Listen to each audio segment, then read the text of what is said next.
I think that alone, I would struggle being able to run 5 miles. Knowing that I have the backup of this whole community, I definitely know I can do it. I feel like, especially after that Pride run, I'm gonna really feel like I've accomplished something and that I'm a part of this amazing community and I'm in it to stay. I remember learning about the first Gay Pride run in June of 1982.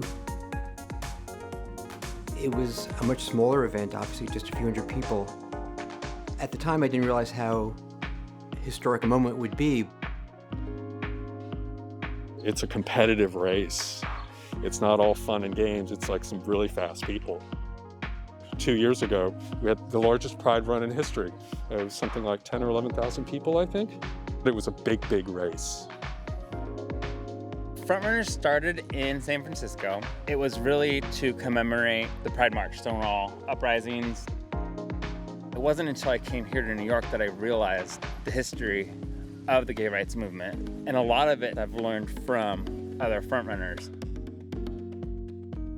I joined the club just looking to run with other LGBT people, and it's become like a family for me.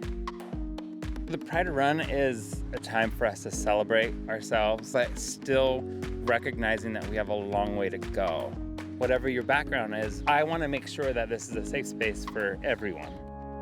A lot of my life, I've been searching for community. You know, I'm trans, and I'm biracial, I'm black and white. When I found Frontrunners, it felt perfect that I wouldn't have to explain my gender presentation to anyone unless I decided to. There's been so much that's happened to the queer community here and so much history. I think coming together and appreciating just the basic uses of our body is really healing. I've been involved one way or another with the march on Fifth Avenue, and I would still like to call it a march, not a parade. Whether it was 1982 or today, having a club such as Frontrunners, you do have a sense of community and family. This is the site of former St. Vincent's Hospital, and now it's high-end luxury housing.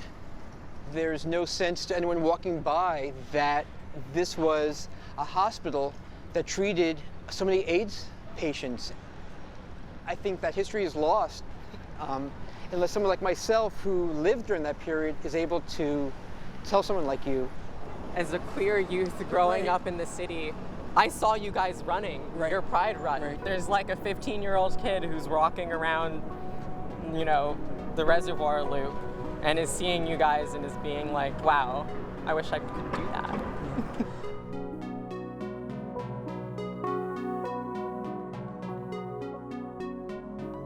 Running sometimes feels like a fight. Maybe you're fighting the ground or you're fighting your body, but there's a fight happening there. And so when I show up to Frontrunners, I think of it as a march. When you march, you're being visible and you're causing a little bit of a disruption. I'm marching for myself and all the other iterations of me that are out there that aren't marching.